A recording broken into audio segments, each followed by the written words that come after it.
हमारे कैंडिडेट्स जो है फर्स्ट अटेम्प्ट में पीसीएस में भी सेलेक्ट हो रहे हैं, पीसीएस जे में भी सेलेक्ट हो रहे हैं। बच्चे सिर्फ सिलेक्शन ही नहीं ले रहे हैं ऑल इंडिया लेवल पे, वो ऑल इंडिया रैंक ला रहे हैं। तो बताइए कि सर ऐसे बच्चे आपके यहाँ आते हैं, जैसे शब्दों पे ना जाइएगा, बिगड़े बच्चे भी आते हैं। हाँ बिल्कुल। मैंने देखा हो एकदम कंपटीशन के बारे में 10 घाटों पे पानी पीने के बाद तब दिशा में आते हैं। ज़्यादातर बच्चे जो है वो मध्यम क्या निम्न मध्यम या बहुत ही गरीब परिवार के बच्चे होते हैं, जिनको बहुत अच्छा शिक्षा दीक्षा नहीं मिली होती है और उनको पूरे भारत के स्तर पे परीक्षा देनी होती है। व्यवहार करता है, ठीक है, कोई अभिभावक बन जाता है तो अपने ही परिवार में जो है हर तरह का व्यवहार, कोई भाई के रूप में, हाँ कोई पिता के रूप में, इस तरह से उनके साथ किया जाता है कि उनको लगता है कि हम ऐसे अनुशासित वातावरण में आए हैं कि हमें जो है निरंतर अगर हम ऐसे लगे रहे तो सफल हो जाएंगे। और आपने सही कहा, बहुत से माँ बाप तो इसको सुधार गृह के रूप में समझते हैं। अयोध्या के दिशा परिवार ने एक बार फिर अपना परचम लहराया है। यहाँ से 41 बच्चे सीजीएल में सिलेक्ट हुए हैं और हर वर्ष की तरह इस वर्ष भी आपका परचम लहराया है। दिशा परिवार, दिशा के डायरेक्टर अखिल सिंह हमारे साथ में हैं। बहुत मुश्किल से सर पकड़ में आते हैं। भाव भंगिमा आप देख रहे होंगे कि बिना मन की बात करेंगे, लेकिन इनका भी जो है सर कैसा लग रहा है आपको? बहुत अच्छा लग रहा है। परिवार के बच्चे सफल हुए हैं हमारे दिशा परिवार के, और सबसे बड़ी बात है कि सफलता में उच्च रैंक के साथ, हाई रैंक के साथ उन्होंने मिनिस्ट्री प्राप्त की है, कैबिनेट सेक्रेटरीट प्राप्त किया है, GST department, income tax department के लिए अपॉइंट हो रहे हैं। तो बहुत खुशी मिल रही है, बच्चे बहुत खुश हैं, उत्साह का माहौल है, सिलेक्शन जो है उत्साह देता है, तो बहुत अच्छा लग रहा है। सर बाई बर्थ जैसा आपका बैकग्राउंड है, एक आपके व्यक्तिगत प्रश्न करना चाहूँगा, कैसे आप मतलब इस लाइन में कैसे आप आए, इस क्षेत्र में? प्रतियोगिता के माहौल में हम लोगों का जो पालन पोषण हुआ है वो प्रतियोगिता के माहौल में ही हुआ है। हमने तो 6 से जो है नवोदय की परीक्षा दी, तो प्रतियोगिता के माहौल में रहे, फिर इलाहाबाद विश्वविद्यालय, फिर दिल्ली जेएनयू, तो पूरा प्रतियोगिता का ही माहौल रहा है हमारे साथ व्यक्तिगत रूप से। और उसी का प्रभाव रहा है कि अयोध्या में विगत 12 वर्षों से अधिक हो गए और निरंतर जो है वो सफलताओं का क्रम जारी है। हमारे दिशा परिवार की जो टीम है, इसका बहुत बड़ा जो है एक उद्देश्य है कि ज़्यादा से ज़्यादा बच्चे अयोध्या और आसपास के ज़िलों से सेलेक्ट होकर, सफल होकर भारत के विभिन्न प्रदेशों और अच्छे जो डिस्ट्रिक्ट्स हैं, शहर हैं, वहाँ पर पोस्टिंग प्राप्त करें। एक बहुत बड़ा प्रश्न है आज के समय में कि जैसे बच्चे जब इंटर करने के बाद बहुत भ्रमित हो जाते हैं कि सिविल की तैयारी शुरू करें कि वनडे एग्ज़ाम की तैयारी शुरू करें, और कोई उनको राय देता है कि आप सिविल की शुरू करें तो वनडे सफिशिएंट अपने आप निकल जाएगा। इसके बारे में आपका क्या कहना है? बच्चों को अगर देखा जाए तो इंटरमीडिएट के एग्ज़ाम के बाद जो है उनकी करियर काउंसलिंग होनी चाहिए। हम लोगों के पास तो जो बच्चे आते हैं उनको हम लोग फ्री में जो है उनको गाइड करते हैं, और जो है वो उनको डिटेल्स जो भी उससे रिलेटेड चाहिए होता है वो हम लोग बताते हैं। और कभी भी जो है अगर बच्चों को किसी भी प्रकार का, उसमें फ्री ऑफ कास्ट होता है, बच्चों को अगर सही तरीके से मार्गदर्शन मिले, डायरेक्शन मिले उनको, तो सही दिशा में जाएंगे तो कोई दिक्कत नहीं है। वो बच्चों का जो भी इंटरेस्ट होगा उसके अनुसार उनको करियर चुनना चाहिए। जी। तो मतलब आप ये मानते हैं कि भले वनडे एग्ज़ाम वनडे एग्ज़ाम सारे जितने ऑल ओवर इंडिया के वनडे एग्ज़ाम है, एसएससी सबके लिए सफिशिएंट है? अब एग्ज़ाम ऐसा नहीं कि एसएससी ही एकमात्र एग्ज़ाम है, बहुत सारे एग्ज़ाम होते हैं। अब लेकिन बच्चों को अपने इंटरेस्ट के अनुसार, उनका बैकग्राउंड जो होता है उसके अनुसार चीज़ों को चुनना होता है।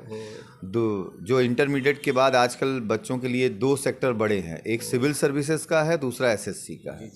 तो आप सिविल सर्विसेज के एम के तहत जाओगे तो आप फिर बड़े पद के लिए, क्लास 2 क्लास 1 पद के लिए आप तैयारी करते हो, उसमें बड़े सेक्रीफाइस करने पड़ते हैं, समय निर्धारित होता है कि हाँ समय लगता है। और अगर आपको ये लगता है कि हाँ क्लास 3 के लिए और उसके अंतर्गत और पदों के लिए जाना है, तो फिर आप एसएससी को चूज़ कर सकते हैं। ये आपके व्यक्तिगत आपका निर्णय होता है कि आप किस तरफ जाना चाहते हो। तो सेक्टर्स जो है दोनों हैं। हाँ, एसएससी में नंबर ऑफ़ वैकेंसी ज़्यादा होती है, इसलिए वो बड़ा सेक्टर माना जाता है। सर एक चीज़ बताइए, एक मिथक आपने तोड़ा है कि जैसे मैं देख रहा हूँ बड़ी पुअर बच्चे आते, बहुत गरीब बच्चे हैं, गांव से रिलेटेड हैं, जिनकी इंग्लिश मैथ सब कमज़ोर होती, यहाँ आके पास क्या जादू आप कर देते हैं कि इकट्ठे वो सिलेक्शन ले लेते हैं, मतलब सीबीएसई बोर्ड को जो प्रोफेशनल कोर्सेज बीटेक करके बच्चे आए उनको भी फेल कर देते हैं।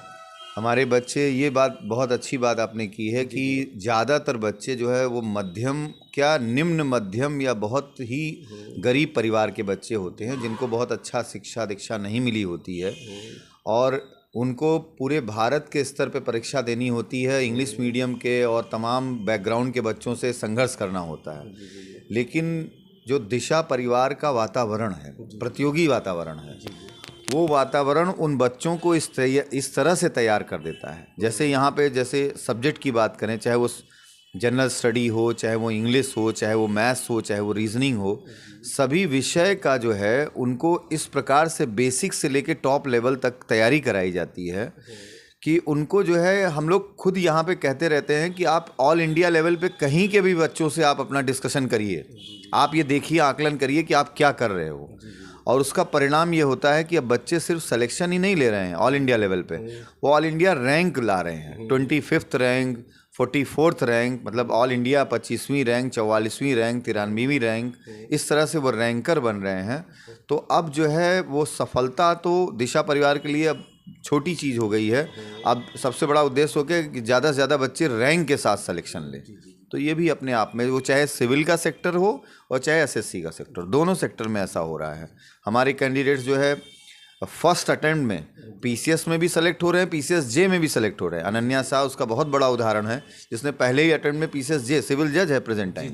ठीक है, तो कर रहे हैं। एक चीज़ और बताइए कि सर, ऐसे बच्चे आपके यहाँ आते हैं, जैसे शब्दों पे ना जाइएगा, बिगड़े बच्चे भी आते हैं। हाँ बिल्कुल आते हैं। मैंने देखा वो एकदम कंपटीशन के बारे में 10 घाटों पे पानी पीने के बाद तब दिशा में आते हैं। ऐसा क्या है कि मैंने देखा आपका व्यवहार भी इस तरह का है, कोई यहाँ पे तड़क धड़क वैसा नहीं, बहुत सीधा सिंपल आपका व्यवहार है। क्या ऐसा हुनर है आपके अंदर कि वो इकट्ठे एक ट्रैक पे आ जाते हैं बच्चे से? ये पूरा टीम वर्क है। दिशा परिवार का जो टीम वर्क है, वो किसी एक व्यक्ति एक संस्था को उतना आगे नहीं ले जा सकता। ये पूरा एक टीम वर्क होता है। सब जो भी यहाँ पर उस टीम में शामिल हैं, हाँ, वो अपने अपने स्तर से सभी लोग, जैसे डॉक्टर अंजनी सिंह सर हो गए, हाँ, उन मार्गदर्शन देते हैं बच्चों को, कैसे उनको जो है अपनी लाइफ में, अपने जीवन में कैसे सुधार करना है। इंग्लिश में शमसी सर हो गए, ठीक है, मैथ्स में जो है रोहन हो गए। तो सब अपने अपने तरीके, मतलब कोई किसी पेज को टाइट करता है, कोई कहीं पे जो है उसको क्या नीड है उसके हिसाब से उसको मित्र की तरह व्यवहार करता है, ठीक है, कोई अभिभावक बन जाता है।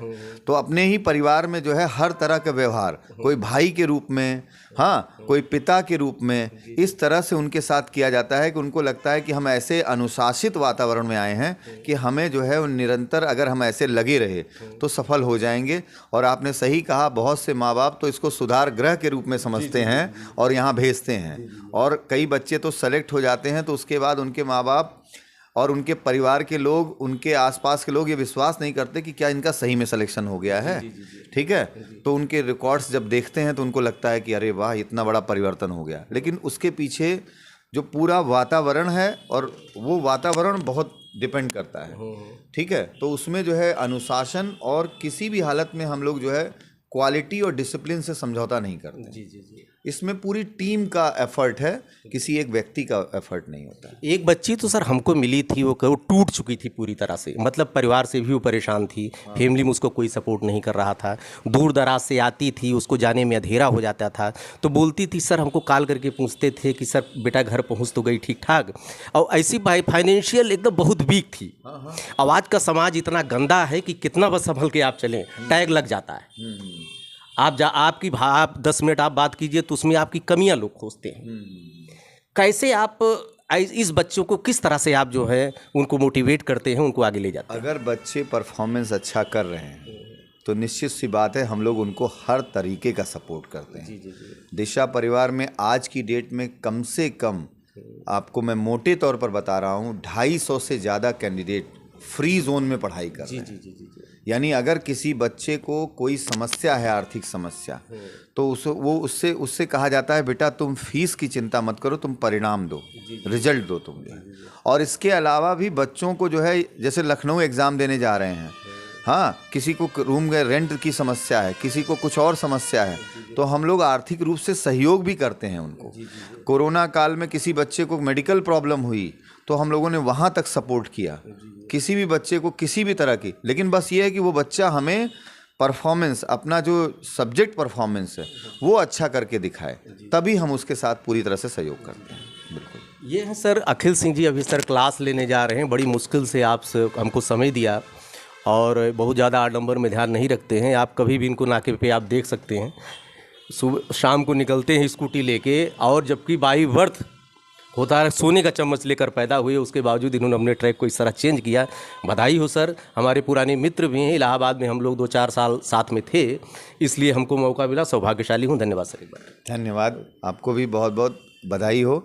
और अयोध्या दर्पण जो है इसका सराहनीय प्रयास है कि जो है ऐसी चीज़ें, मोटिवेशनल चीज़ें जो है बच्चों के बीच पहुंच रही हैं, जिससे बच्चे जो है सीखकर अपना भविष्य बना सकते हैं। तो इसके लिए मैं अयोध्या दर्पण को बहुत बहुत धन्यवाद करता हूं दिशा परिवार की ओर से। धन्यवाद सर, बहुत धन्यवाद।